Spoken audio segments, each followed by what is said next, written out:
Exploring the unknown. From conspiracies to mysteries, you are entering the conspiracy sector.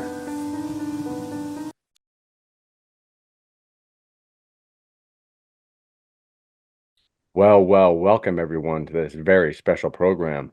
I'm your host, Aubrey Batchelor. Sailing this amazing ship of knowledge with me is Chris Jacobs, and you are entering the conspiracy sector. Well, like always, we hope you've been good since the last episode. We've both been pretty busy in our lives, as you have too, I imagine.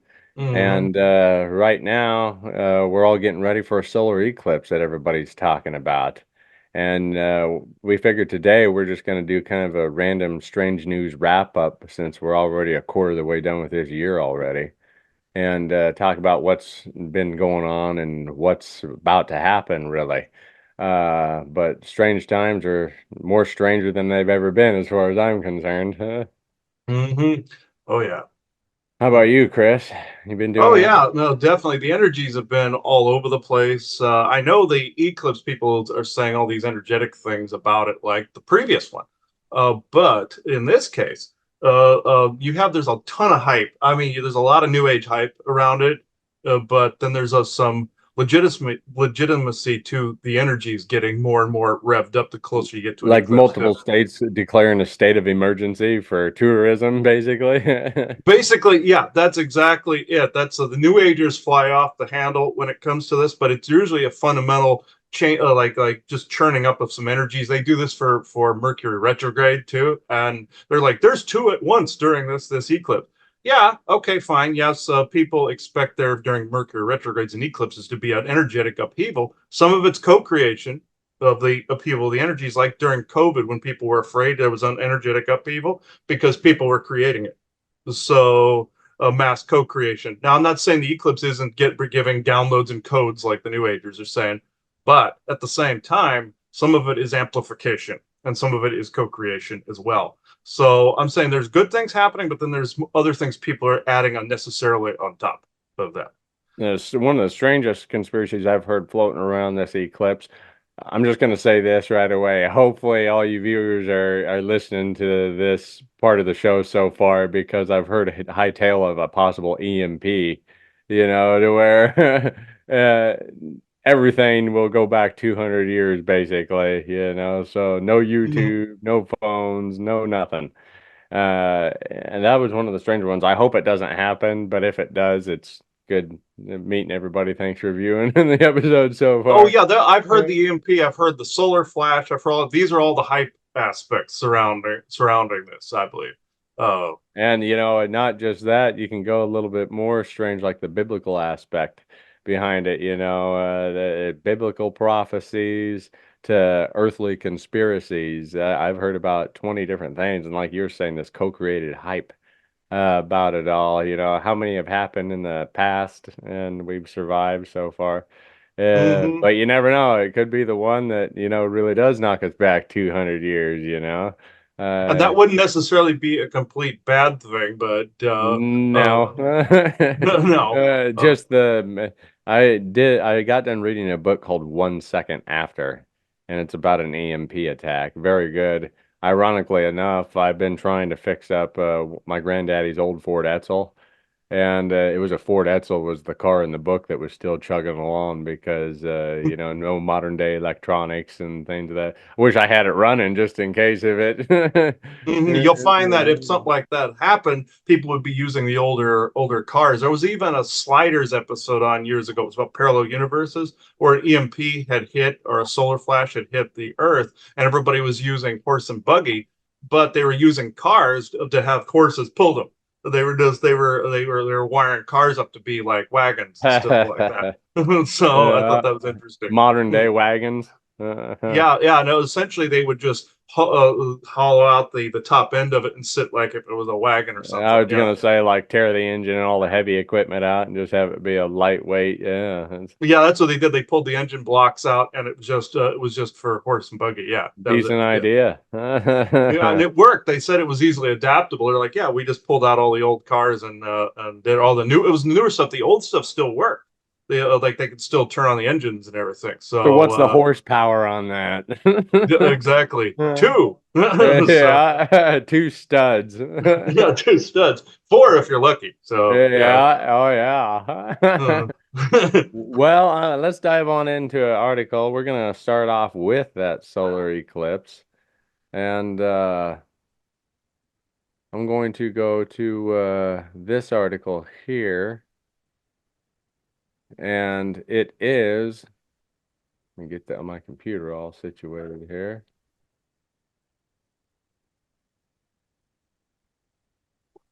This article comes from gotquestions.org, and is the eclipse a sign of the end times? Numerous biblical passages link end times events with astronomical phenomena. The sun, the moon, the stars, meteors, and possibly even eclipses are mentioned in connection with end time biblical prophecies. For example, when asked about the timing of the end times, Jesus says there will be signs in the sun, moon, and stars, Luke 21:25. It's natural that whenever strange or rare astronomical phenomena occur, many wonder if the end times are approaching. And how many times have we heard about this in past, from just the heavens creating weird events, and it's the end of the world, prepare everybody, and oh, then the you've heard it sun a comes up thousand, a million, millions tomorrow. and millions of times. Yeah, Yeah, exactly. from every culture around the world. Eclipses and blood moons seem to especially stoke end times hysteria. Some point to Matthew 24:29 as connecting a solar eclipse with the end times. Immediately after the tribulation of those days, the sun will be darkened and the moon will not give its light. Isaiah 13:10. During a solar eclipse, the sun is significantly darkened and the light normally reflected by the moon is gone. Also, during a lunar eclipse, the light normally reflected by the moon significantly decreases. So, yes, there does seem to be a possible connection between an eclipse and the end times. With that said, there is no way to connect a specific eclipse with the fulfillment of end times prophecy. Uh, Eclipses are actually quite common, with a total solar eclipse occurring somewhere on Earth approximately once every 18 months. Partial solar eclipses occur several times per year. Total lunar eclipses occur virtually every year in most parts of the world. Since the time that Jesus spoke the words recorded in Matthew 24, there have been thousands of total and partial solar and lunar eclipses. None of them seem to have had any significance to end times biblical prophecy. So there is no way to know a particular eclipse in the future will have a connection to the end times, just like it says, I will come like a thief in the night. Mhm. You never know. Exactly. And then you have I went to when I was younger, I went to a Catholic school called St. Matthias, and we had this I believe a Filipino teacher by the name of Miss De La Cruz. And what she said was when there was an eclipse, a solar eclipse, everybody panicked because they thought it was the end of the world. They were going by scripture. So this was a Catholic school. They were terrified, and even in the modern day, this was the 1980s. The late Hmm. 1980s, and they were still thinking, "Oh, this is the end of the world," even though it happened a bajillion times before since Jesus' time. So, yeah. It is also important to look at the rest of what Jesus says in Matthew 24, which is known as the Olivet Discourse. The possible eclipse is just one of several signs that Jesus mentions. Here is the whole of the verse 29. Immediately after the distress of those days, the sun will be darkened and the moon will not give its light. The stars will fall from the sky and the heavenly bodies will be shaken.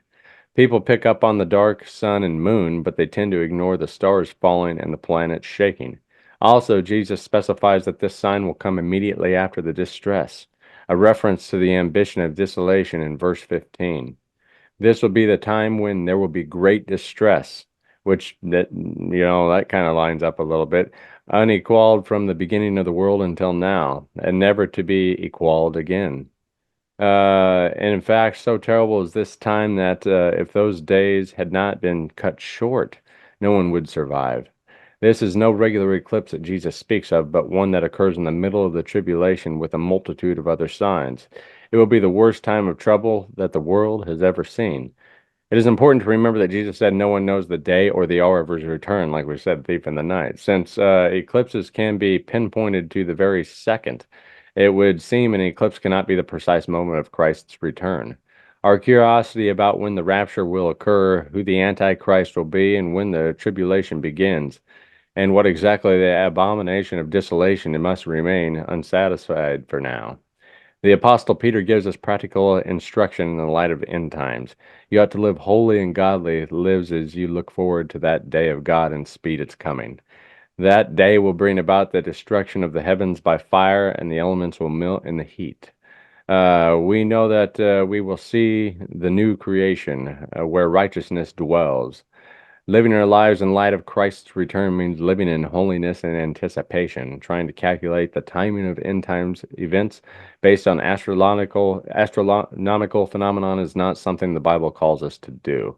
So, like we were saying pre-show, just all this hype that's being created about the solar eclipse. Hopefully Yeah. nothing happens, but you never know. Maybe this could be the thief in the night event. But like it's saying here, we can predict it and time it and know when it's going to happen. And there's Mhm. been however many that have happened before.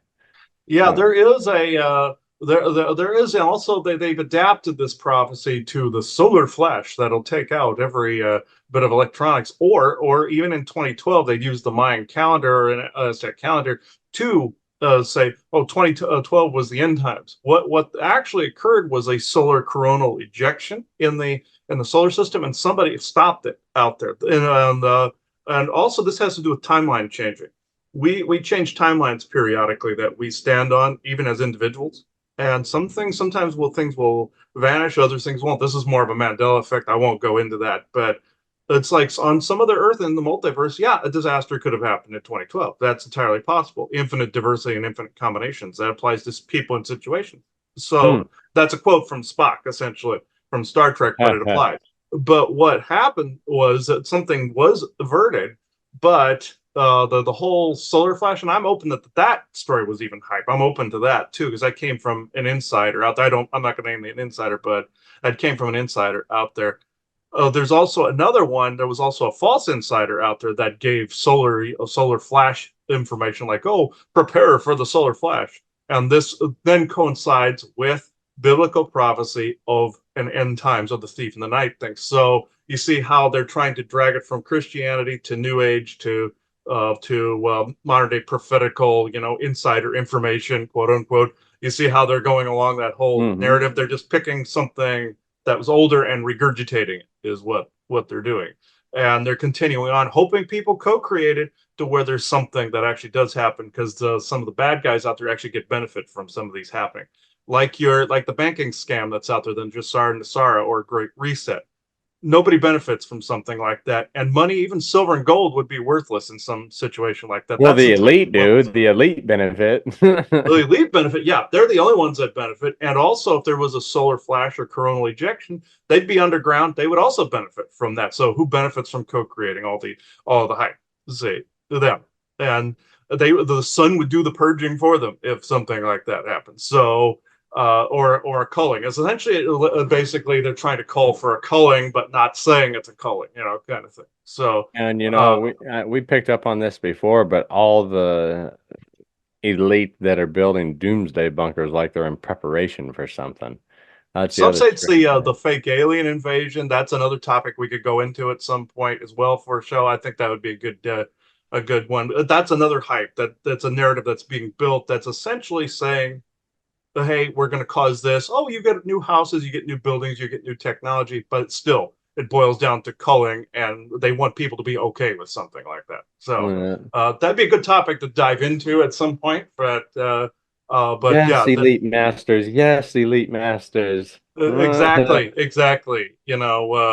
And most of them would be speaking German. So just to put Yeah. that out there. So yeah.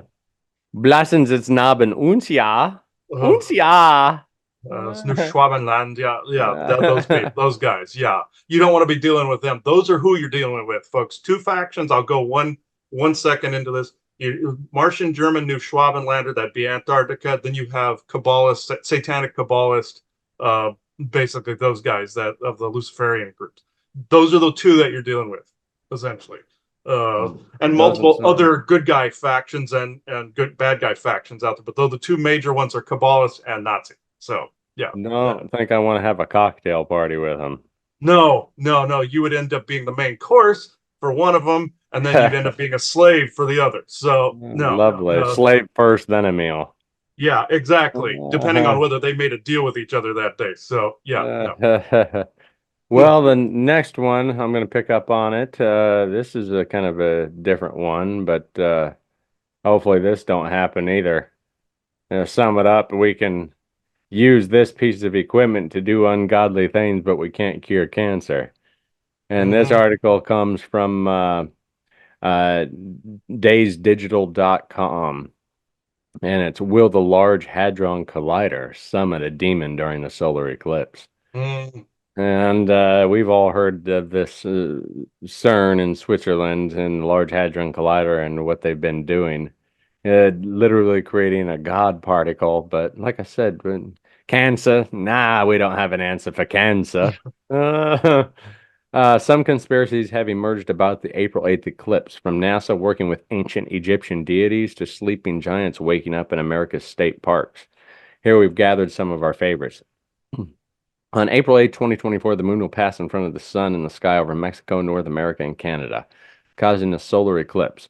A total eclipse will only happen along a narrow path across Earth's surface, and its relative rarity will draw space enthusiasts from across the globe. According to some, it could also usher in the reign of an apocalyptic demon. How could this happen? Well, it's either as something to do with CERN, the scientific body behind the Large Hadron Collider, or NASA, or dark wizards, or ancient religions, or deep state reptilian elites, depending on which online conspiracy theorist you ask. And like I said, well, I've heard the gambit when it comes to this solar eclipse so far. Hmm. Many, of course, believe that these are all the same thing, sharing lengthy posts that expose how everything is interconnected, which is true. We're all on this earth and all this is going on right now. Theories, beliefs, truths, falsities, everything. The world is coming to an end, and now it is time to start panicking. Conveniently, this is also pretty good for engagement on TikTok and X, where drama equals views and views equals cash, which, yeah, there's so much stuff on I don't have TikTok, but people show me videos and everything along that It's line. annoying, is what it is. We've tried it. It's really annoying to try to get going. Yeah. And X, I think that X now, they should just drop triple X to 1X, because that's about as seeing Yeah. random stuff on there that's like, okay, that's allowed, but I can't share a tea recipe on Facebook without getting it blocked. Yeah, that doesn't make sense. What will happen if the world doesn't fall into the clutches of a satanic, spacefaring, deep state demon on April 8th? Well, chances are the conspiracy theories will be swiftly memory hold, and the doomsdayers will move onto a different wacky idea. China nuking the moon, maybe, or bring back those Mexican aliens. Where did they go? Maybe they can spell humanity's doom. In the meantime, all we can do is not panic about the end of the world, stay wary of the rife anti-Semitism in the conspiracy community, and record some of our favorite theories for posterity. So without further ado, NASA is working for an ancient Egyptian snake deity. During the eclipse on April 8th, the space agency is scheduled to launch 3 sounding rockets from its flight facility in Virginia to study how Earth's atmosphere is affected when sunlight momentarily dims over the planet. According to a statement, this will help identify potential interference with Earth-based communications, which is why the project is named Atmospheric Perturbations Around Eclipse Path, or APEP for short. APEP is easier to pronounce. As some have pointed out, however, APEP is also the name of the ancient Egyptian deity. APEP, who is also known as the Lord of Chaos, took the form of a giant snake and embodied evil and darkness. Some have noted that Apep's arch enemy, the solar deity Ra, is also often depicted with 3 companions while hunting the serpent deity. Linking to this is NASA's 3 rockets. Oh, and one of the rockets is supposedly launching at 3:22 p.m., 322 being a number associated with a conspiracy-shrouded Skull and Bone Society. The conclusion, NASA's April 8th launch is 1000% an esoteric ritual. The Large Hadron Collider will open an interdimensional portal. Call it hell, call it a parallel universe. The Large Hadron Collider is set to open a rift in space-time on April 8th, if a few enlightened TikTokers are to be believed. Speculation that the world's largest particle accelerator is a portal to hell isn't entirely new. And like I said, this goes back to 2014, 2012, a lot of it. Uh, its mission to smash subatomic particles together and find the God particle has raised concerns about opening a black hole. or a mind-altering alternative dimension responsible for the Mandela effect. Yeah, that's one of the strangest things that, leads back to CERN is this Mandela effect. Since before it booted up in 2010, add to that suspicions about its 666 logo, rogue rituals, and Shiva statue, and the LHC is prime conspiracy material. All importantly, CERN is also set to restart its proton beam collisions at the Large Hadron Collider following its annual winter break on, you guessed it, April 8th. Does this actually have anything to do with the eclipse, which will only appear as a tiny partial eclipse over Switzerland, where the LHC is based? If the solar system gets sucked out of existence, we'll let you know. What I find I'm sorry. No, go for it. Go for it. What I find fascinating is, CERN is responsible for a lot of these things. Some good guys got a hold of it at one point, and that's what did the whole Georgia Guidestone incident with the DEW weaponry. I came to find out. Yes, have they access multi-universes with it? Yes. Are they going to advertise these things only if they want a certain spell to work? Like they want somebody to co-create or know something that's going on in the back. Is there some demon coming on April 8th? No. But in the show Star Trek The Next Generation years ago, this was back in the 80s. Ironically, I believe it was 88 when this actually came out, believe it or not. It was in the first season and the second season, but I know it was in 88 or 89. Because 9 is associated with Star Trek Deep Space Nine. That has to do with the Egyptian deities. Again, Roddenberry did channelings of the Egyptian deities. This is actually well known. That's where he came up with Deep Space Nine. Now 8, that's the 9 is numerologically sound for completion. 8 is more of a together or unity, I believe it is, and or a convergence. Now to tie this together. Now, CERN in Next Generation, there was an episode called the Mannheim Effect. They didn't say Mandela Effect. There was a fictional scientist in there, and then that episode by the name of Mannheim, and he creates this machine that can delve into different dimensions and parallel universes. He ends up causing this rippled time effect where time would ripple and repeat and have repeat loops, deja vu loops, and stuff like that. That's how you know you're dealing with other timelines and parallel universes. That's how that concept happens, where another version of you could have walked into a room, and that's why you don't remember why you've walked into a room, but then you think you're having deja vu. It's timeline shifts. But with this, Data at the end ended up having to seal the hole, and it made the machine more stable and the connection more stable. Therefore, the time rip stopped. They were actually advertising CERN and the Mandela effect being one and the same thing in that episode, and it was in 88 when that episode came out. So this is why they're doing the 8 whole prophetical thing, because they know numerologists in the New Age and metaphysical community will be locking on to that, hoping that they'll be distracted by a narrative that they think happens to synchronize with the 8. So this is where they're getting that from. And also the Egyptian deity with the snake and NASA, that has to do with, again, who you mentioned for Egyptian mythology, Ra, but also the father of Ra was Osiris, and Osiris was Enlil, the creator of all religious beliefs and prophecy. If you go back to ancient Sumeria, you see how that all locks together? I was just going to say, it's all interconnected. It's all interconnected. And one thing also, there was another one of these years ago that popped up, another one of these Egyptian prophecies that popped up.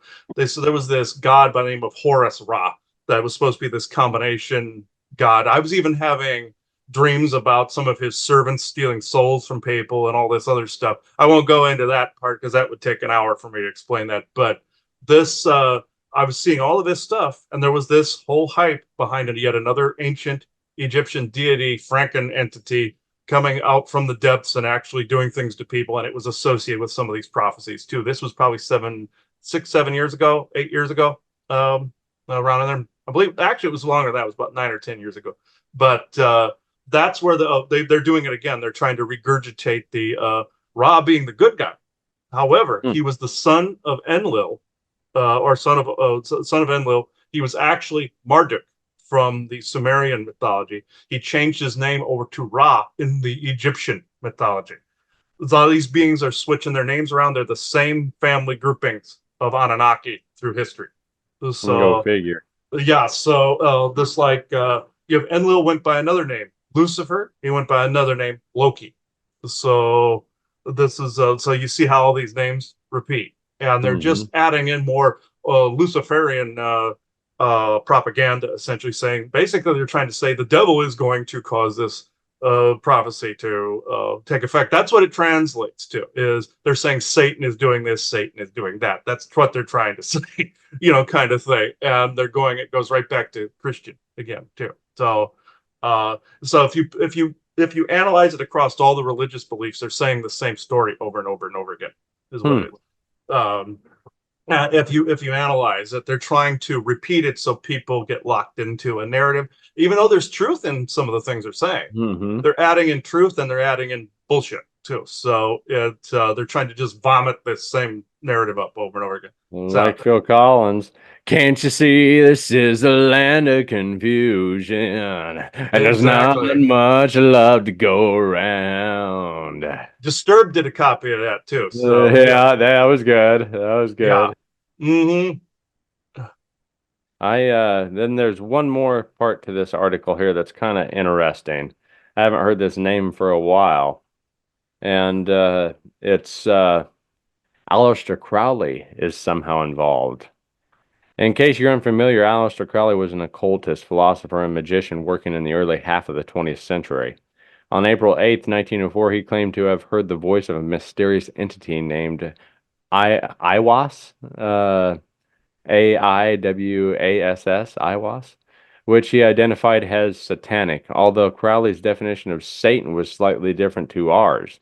And it's funny that we're picking up on this after what you just got done talking about. Mm-hmm. Eagle-eyed readers will already have noted the date, April 8th, 120 years ago. That is essentially where the connections to the eclipse end. Though some have also linked the word Iwas with AI, which has also gained traction as a harbinger of the apocalypse. Like the NASA one, the theory operates on the assumption of many great conspiracy theories. The devil worshippers would leave behind a series of numerical and linguistic clues about their grand scheme. Why? Maybe the numbers have mystical significance. Maybe they just want to toy with us before we all die. We're not quite sure. That's a little strange take. And then the final section of this article is We're Waking Up Giants. Now, I find this to be somewhat interesting. The Mm-hmm. April eclipse will cross paths with a similar eclipse from 2017, forming an X over the village of Makanda in southern Illinois, also known as the Eclipse Crossroads. Makanda itself seems fairly insignificant, but it is described as the gateway to Giant City State Park. Coincidence? Given the state's park's name and the prevalence of Bigfoot sightings in the area, some have speculated that the eclipse is actually designed to wake up dormant giants so that they can walk the earth once more. Weather forecasts have predicted cloud coverage during the eclipse, sparking worry among viewers who've traveled from afar to see the sun go dark. More importantly, though, the theorists suggest that this cloud cover might be generated on purpose to shroud the ancient creatures as they rise from their slumber. Something to think about. That was a Mm-hmm. very interesting, take on, a couple of different conspiracies that are wrapped around this. Yeah, the Nephilim giants. That's interesting that it would be in that part of Illinois. Man, Joanna, years ago, we went to Cahokia, Illinois, with the mounds. With Yeah. the pyramid that's there, and they tried to say that the natives there took baskets of dirt and then slowly built this thing, but yet nobody had back issues. None of the skeletons of the natives showed any back issues whatsoever from this. This was actually the work of builder giants, the same type of Hmm. giants that built like the pyramids, built like the bigger structures like Tiwanaku and Pumapunku and any of these structures that have these larger stones. Hmm. Giants that put this into place. I even had a vision sequence once where I saw some molten rock being poured into place to make the rocks fit perfectly. Well, Hmm. also I'm seeing giants also build mounds like at Cahokia. So there isn't any evidence to this effect other than the sheer size of Cahokia, the pyramid that's there. People jog up and down this thing all the time. Me and Joanna walked up this thing. You can clearly tell it wasn't mere mortal men that built this. So And I don't know why I forget that state park's name over there. I think you and I may have went there. I can't remember. Mahoney, state Mahoney, park in between Lincoln and Omaha here. It Mahoney, has yes, the yes. Indian burial grounds, but it's a huge mound.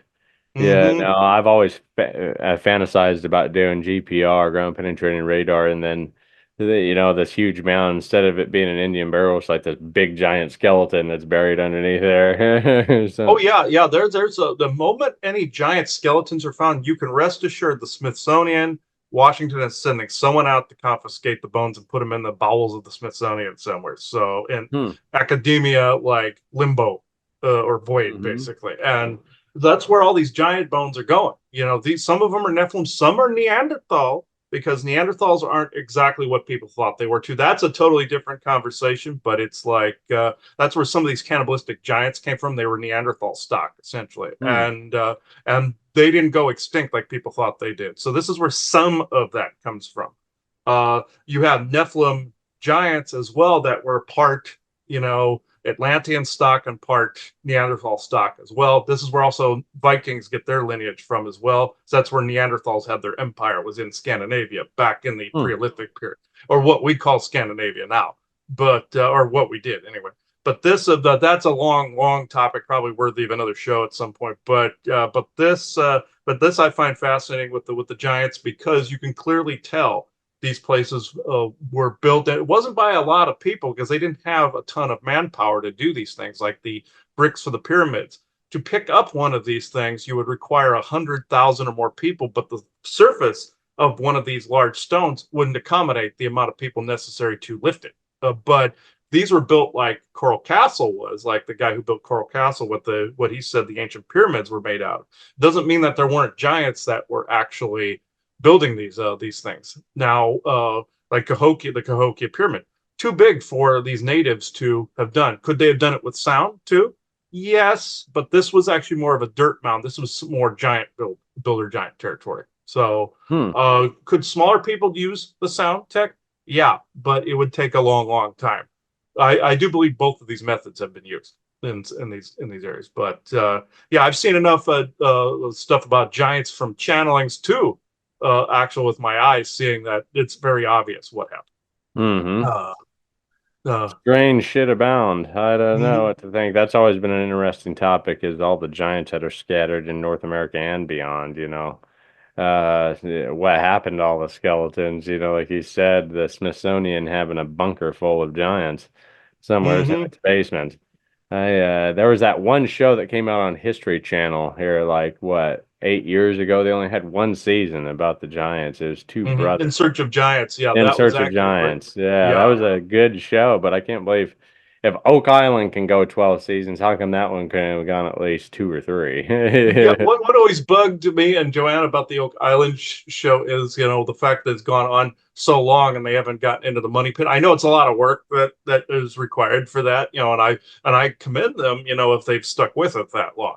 But what bugged us was we switched away from the show one time, came back, and they were still talking about this chain that they had found on the island. I'm like, okay, I'm interested in the pirate booty, okay, but Yeah, and who knows? no. It is a strange. That's why the thing about Oak Island, it just becomes so fantastical with everything that's happened there supposedly throughout history, and what historical figures had supposedly been on the island, and what they might have left, and what they were up to, and everything along that line, from pirates to adventurers to average Joes to just everybody. It's had quite the history, and From Templar to Vikings. yeah, Yeah, that. Templars. Mhm.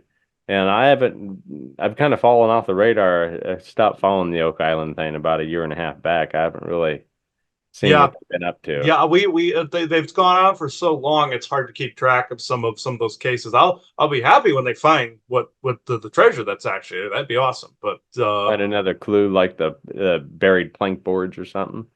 yeah, yeah, something really big. There, that'd be awesome.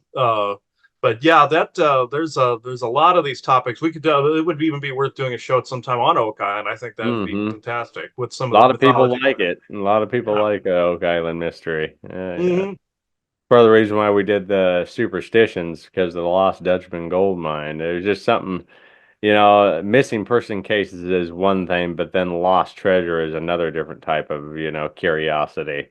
Yeah, and then they tend to cross paths every now and again. Because people go missing looking for the treasure. Yeah, Yeah. I guarantee you, you go to Oak Island, not well, Oak Island too, but also for superstitions, like we said, you go there, you're gonna not only find well where there's treasure, but you're gonna find bones in the process. So yeah, Mm-hmm. and from Very missing people. strange.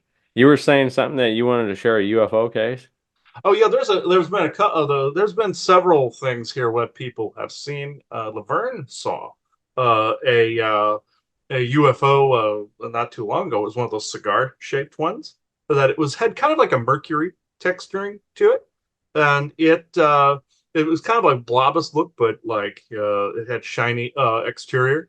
And me and Joanna saw one that was just cigar shaped, but you could clearly see like windows, like on an airplane, uh, but it had no wings and it was silent. It just was like a butt-ended like a cigar type shape. And I know those are cargo vessels that some of these advanced races and some of our advanced military use. I've run into that. The blobest one is more like a dimensional type of thing. So, and I saw one of those in Lincoln years ago too, where I looked up, I saw this blob like almost like a pill capsule form Hmm. flying. They call those Tic Tac type Yep, UFOs, Tic Tac UFO.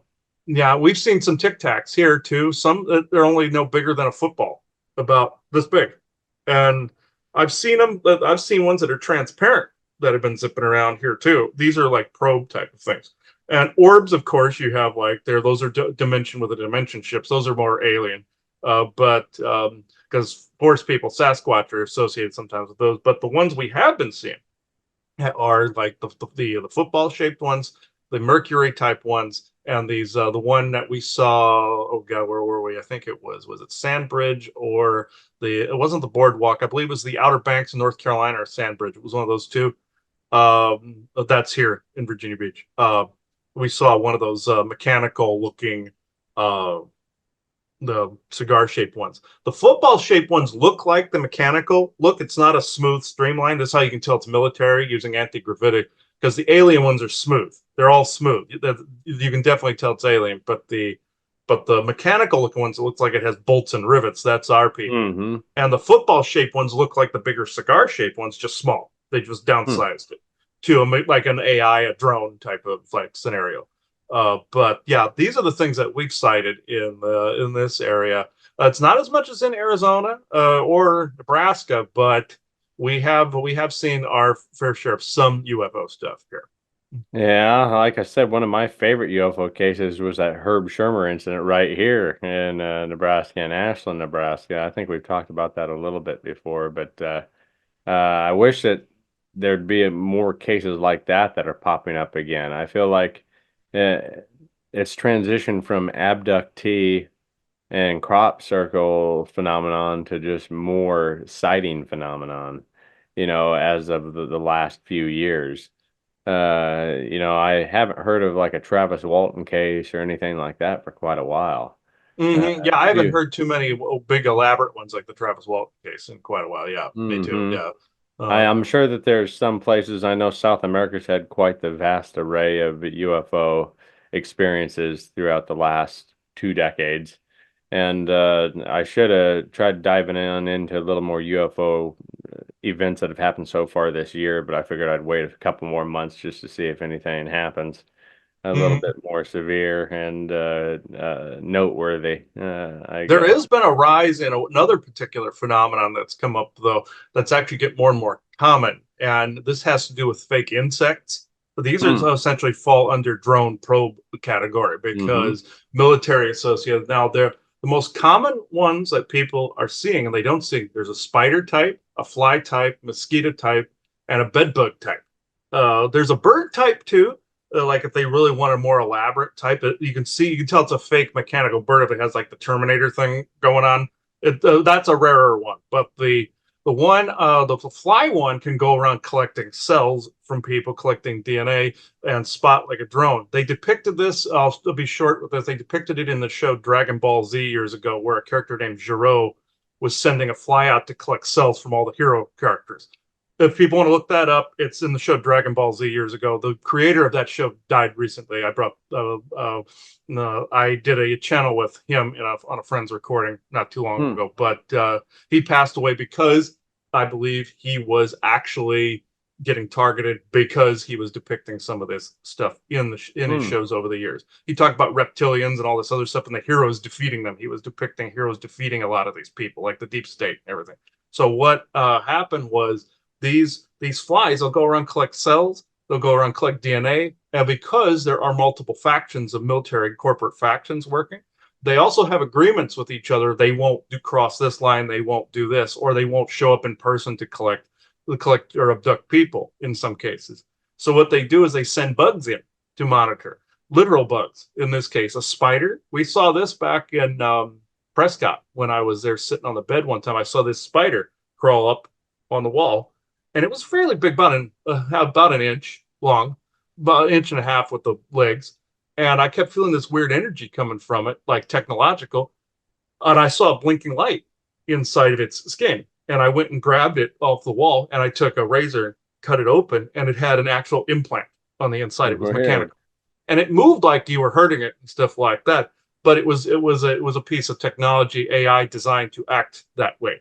And the most recent occurrence from a client that I came to find out, and this was witnessed, was bed bugs.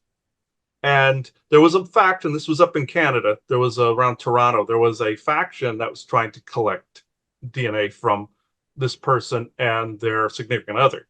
What happened was this faction took some bed bugs and let them get into the person's apartment. They took one or two mechanical ones, and hid them amongst the bioelectric field that the bed bugs had, which masked the mechanical ones. Therefore, they were able to draw DNA and everything with the bed bug. It had like a little syringe deal on the tip. These are some of the sleazy tactics some of these factions are using to get around some of the treaties and agreements that are out there recently. But this is a phenomenon that's on the rise. It's been around for decades, but it's been more in post-COVID years. I've seen a lot more of these mechanical bugs. And they're hard to detect. You really have to know what you're looking for. Some people think it's bioluminescent skin of like a spider or a bug.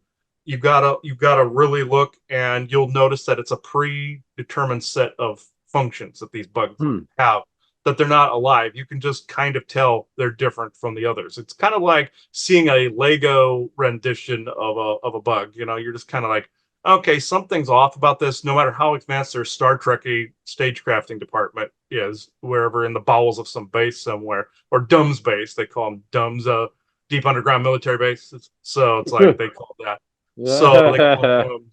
So that's the acronym that's floating around now. I didn't create that one; somebody else did years ago. But this is where they create and manufacture some of these, and they have little cameras on them and everything. They can't see everything, but these are highly advanced. The bird ones are rarer.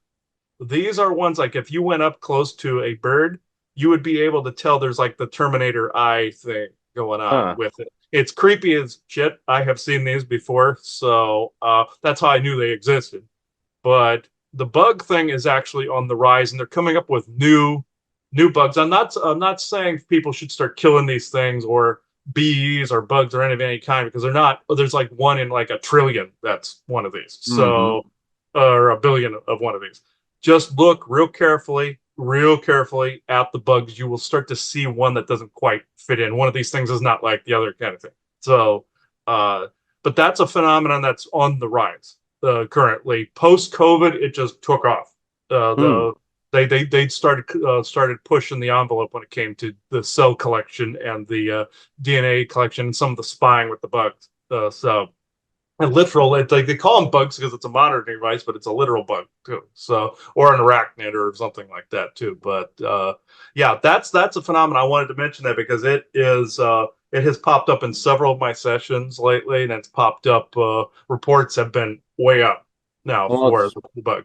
Yeah. Perfect timing, because that'll lead me into the final article, and we can probably go into some questioning if you want after that. But basically, eclipses and bugs were the two main topics today. An interesting little fact about the bed bug, I consider them dinosaurs because they've been around since the dinosaurs. Ticks too. They're cousins of each other. Tick. Just Yeah. a very strong, resilient little creature. I got to give him respect for that, even though I hate him. But Cockroaches, same thing. They've been around, for instance, the Paleolithic period. So yeah. This next article is quite an interesting one, and it fits with the bug topic here. This comes from one of my favorite websites, naturalnews.com. And let me get these pages lined up. And the article is titled Bill Gates's GMO Mosquitoes Unleash 400% Increase in Dengue Fever in Brazil. Now they're begging for his vaccines to stop the outbreak. They cause it. It's the fireman and the arsonist routine, essentially. Yep. It's exactly what it is. Dengue fever outbreak is sweeping across Brazil after billionaire eugenist Bill Gates, and he's the prime definition of that, unleashed untold billions of genetically modified mosquitoes to carry out into the wild. And now the Brazilian government wants to buy loads of Gates's dengue fever vaccines to stop the spread. Man, quite the business. Quite the business. Reports indicate that 40 people in Brazil have so far died from dengue fever, according to the nation's health ministry, while another 265 deaths are being investigated to see if they too are linked to the outbreak. Brazil's response to the outbreak has not been one of reflecting as to why there is suddenly a 400% increase in dengue fever cases ever since the GMO mosquito release. Instead, the South American country has decided to purchase 5.2 million doses of dengue fever vaccine called Qdenga that was developed by Japanese drug maker Takeda. Another 1.32 million doses will also be sent at no cost. 3 Brazilian states have declared emergency status, including Minas Gerais. I always have trouble pronouncing South American names. Brazil's second most populous state, as well as the federal district where the capital city of Brasilia is located. Since the start of 2024, there are already more cases of dengue fever in Brasilia than there were during the entirety of 2023. The infection rate is currently 1,625 cases per 1,000 inhabitants, so that's 1.6%, which is far higher than the national average of 170 cases per 100,000 inhabitants. That's quite the jump. Children aged 10 to 14 will start receiving the Qdenga injection this week in an attempt to stop the spread of the disease, but will it work? UN World Mosquito Program also responsible. In 2023, the United Nations World Mosquito Program announced a 10-year plan to unleash so-called gene-edited mosquitoes in Brazil. The alleged purpose being that these GMO bugs will one day eradicate dengue fever from the country. Brazilian health officials in 5 cities have been releasing clouds of lab-grown Aedes aegypti mosquitoes infected with Wolbachia bacteria, which prevents dengue virus transmission to humans, announced Harvard Public Health in an August 2024 report. The country will be the first to launch a nationwide program to release Wolbachia modified mosquitoes, which are expected to protect up to 70 million people from dengue fever for the next 10 years. And it's building a factory to scale up mosquito production. Beginning 2024, the factory will mass produce 5 billion mosquitoes a year. In the years since the announcement was made about the release, dengue fever cases have soared throughout Brazil. The obvious cause being the GMO mosquitoes that were allegedly unleashed to stop the disease, not create more of it. Keep in mind that the UN's World Mosquito Program received a $50 million grant from the Bill and Melinda Gates Foundation, go figure, which is also bankrolling research into more dengue fever vaccines.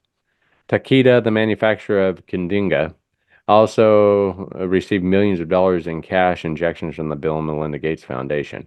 In other words, Bill Gates Foundation money is involved in all sides of the situation, from the gene-edited mosquitoes, which has apparently exacerbated the dengue crisis, to bankrolling companies who are providing the in-demand dengue fever vaccine to Brazil, writes Jamie White for InfoWars. To what end? Someone else in the comments echoed that sentiment, sarcastically taking Gates for helping to create the release of the GMO mosquitoes responsible for his new public health crisis.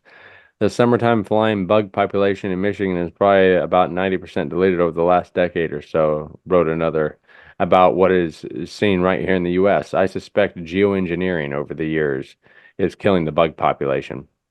So, yeah, very interesting, and who knows what's going on with that. I know that genetically modified mosquitoes have been a hot topic in the last 10 years to, use for different purposes, and perhaps this is just being used for yet another profiteering scheme. Like with from West Nile to any of these diseases that have come out. It also goes back to the culling thing I said before. Gates is part of this cabal. What's interesting is if you go to a Simpsons reference, this is actually what we'll show this.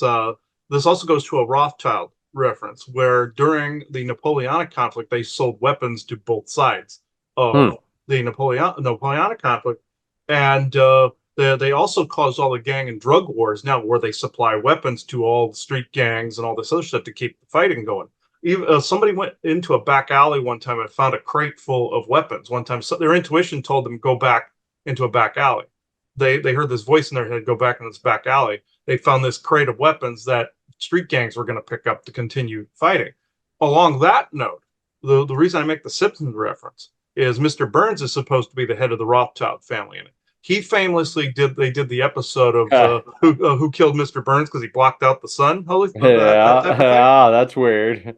Bill Gates actually created a mist version of that gets put out through chem clouds and chemtrails that basically blocks out the nutrients that we get from the sun. It's the same thing, but you don't see it like you would a big dish like Mr. Burns had. They did a comical haha version over here, but so people have to keep buying electricity and use power, but also underneath to deground people. I've noticed this energetic phenomenon, this psionic phenomenon that degrounds people. I've seen it on an energetic level where it lifts up under their feet and degrounds them so people cannot access the earth right. It's both chemical and energetic, to where it's like this oozy like fog that I'm looking at. It's both black and white, and I'm seeing it go along the ground. That's associated with reptilian, by the way, with that.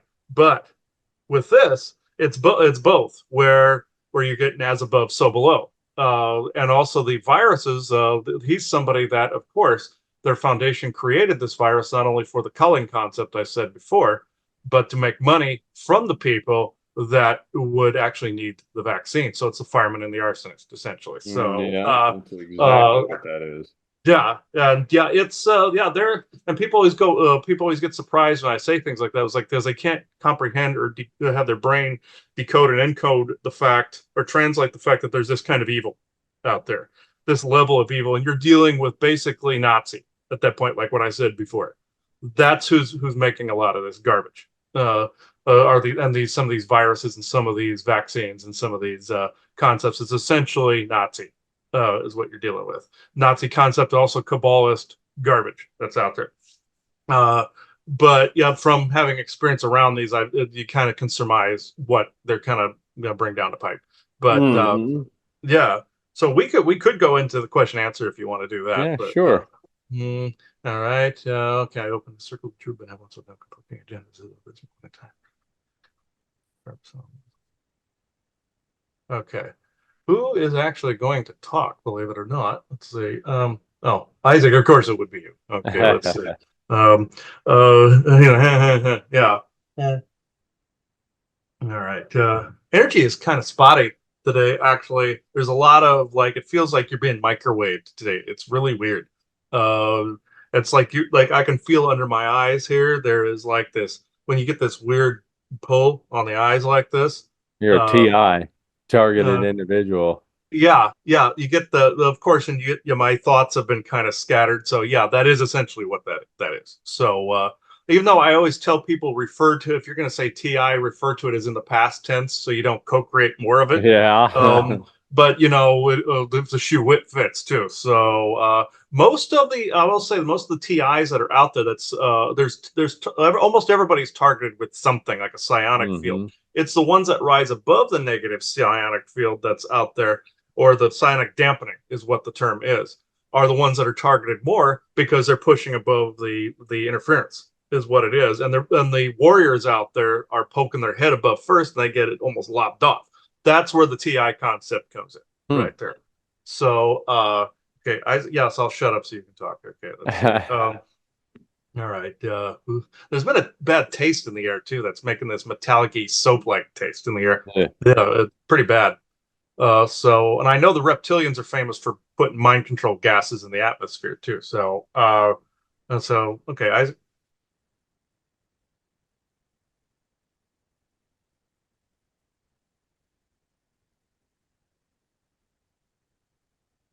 yeah, anytime, Isaac. Mhm.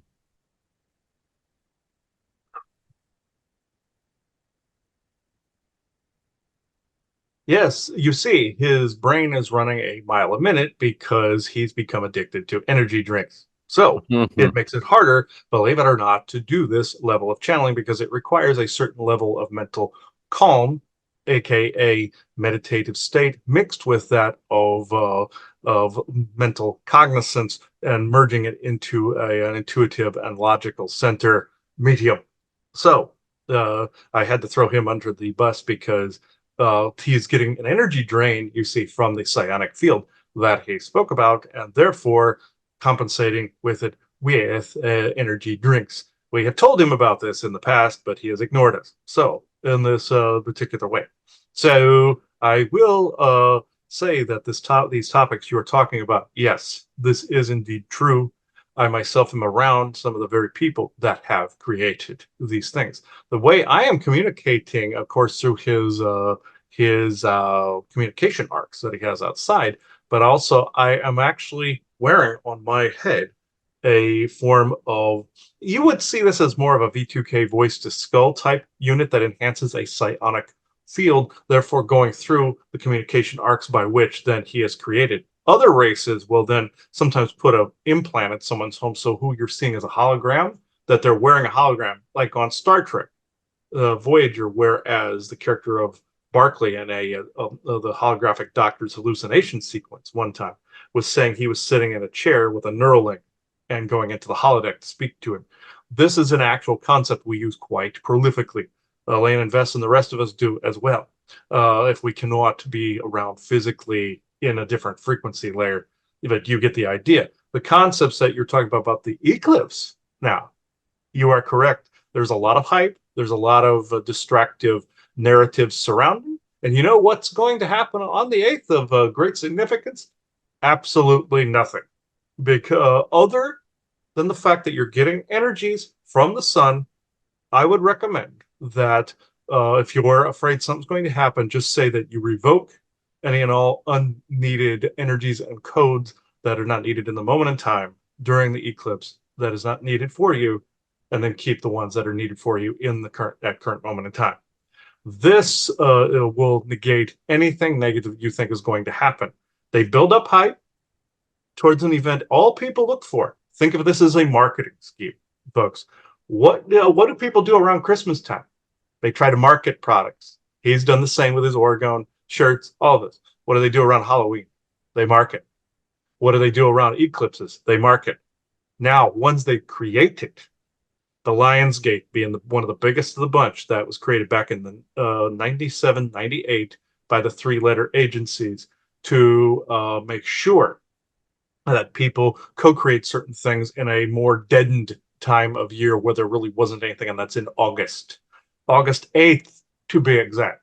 You see where the 8 comes in, and they're using the power of the 8 to be able to stamp this into place, again, going back on biblical prophecy. This is why it was 97, 98 when the Lionsgate concept was created, and you will see that they'll mark the eights quite often for some of these more prolific narratives. There's nothing to the Lionsgate, folks. Absolutely zilch.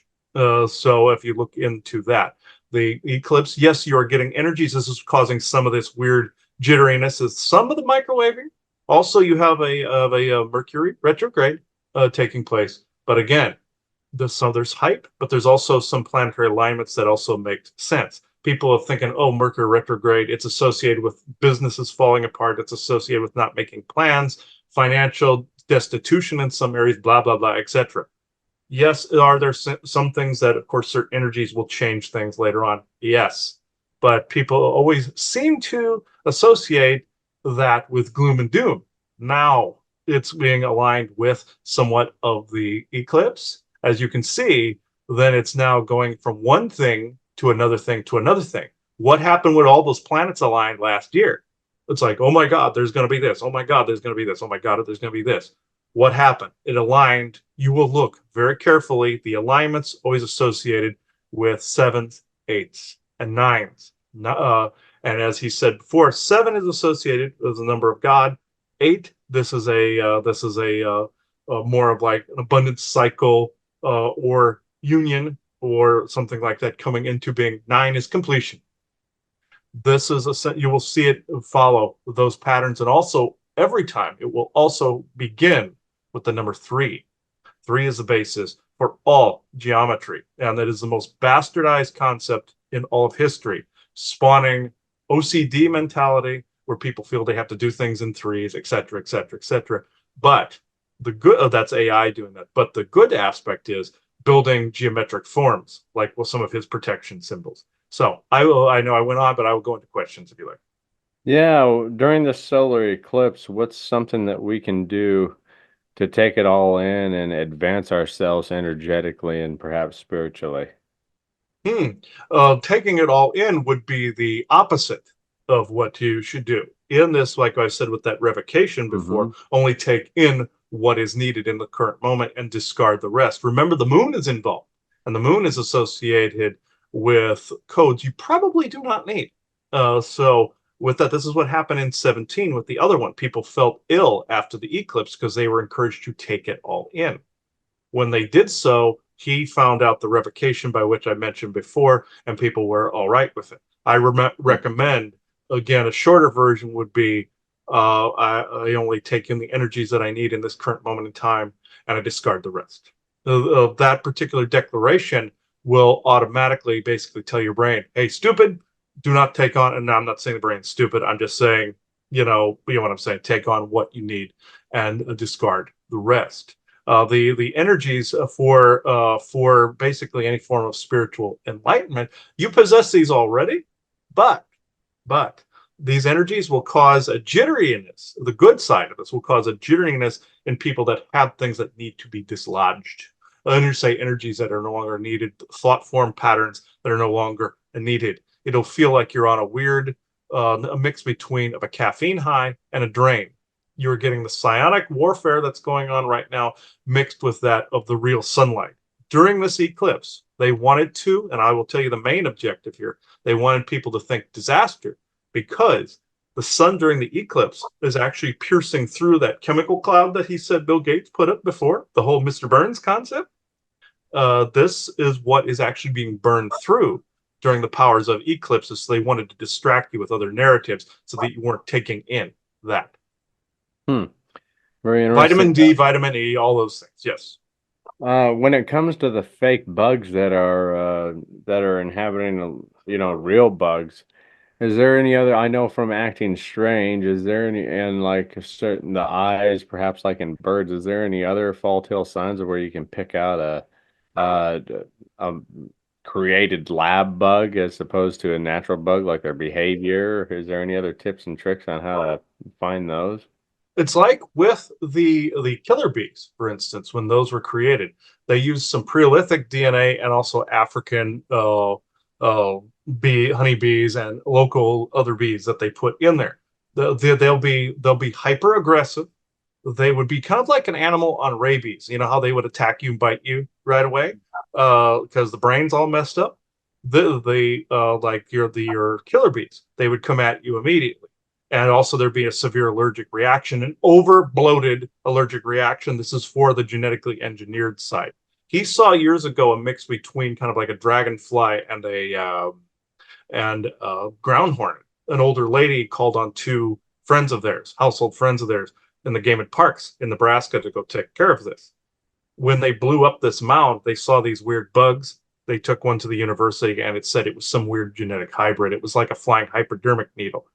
That was a genetic aberration that was put out there, like what Bill Gates did with the mosquitoes. You will start to see these hyper aggressive, not necessarily biblical amounts of them.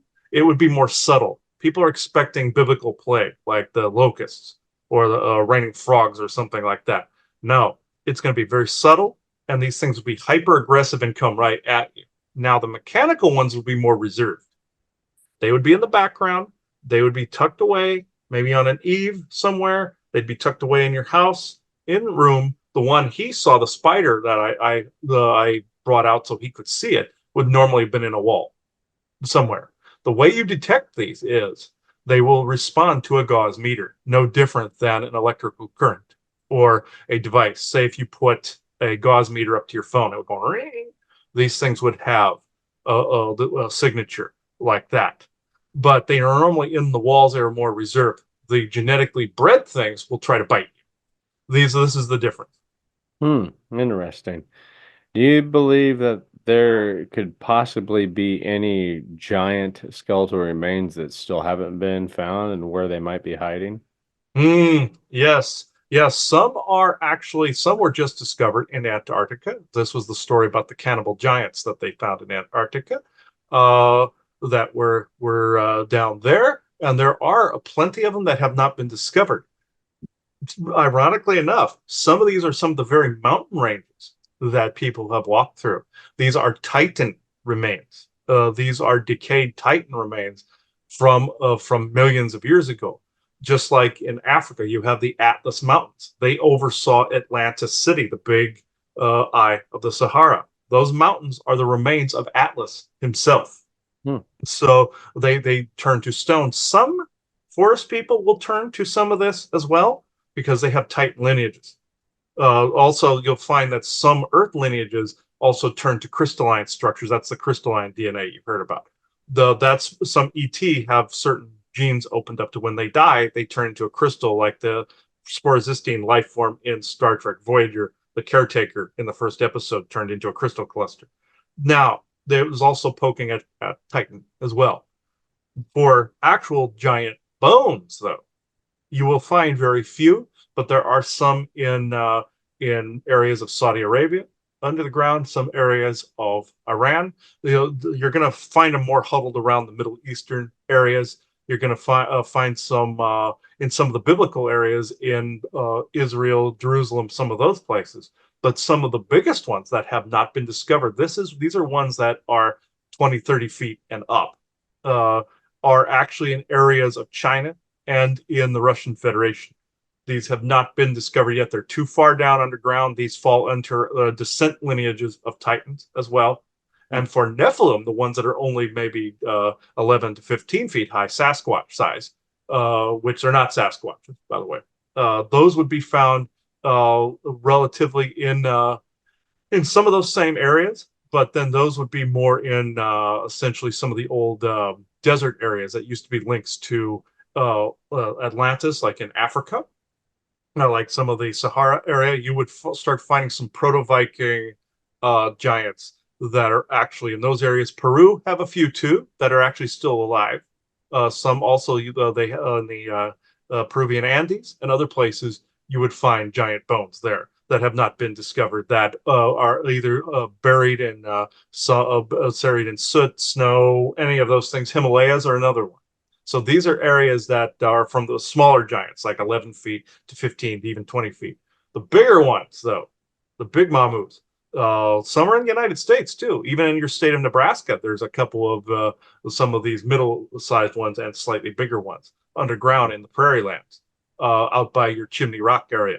So these are areas that, and the Panhandle and such, these are areas that people have not searched for very often. Some were found by your military when digging bases and drilling.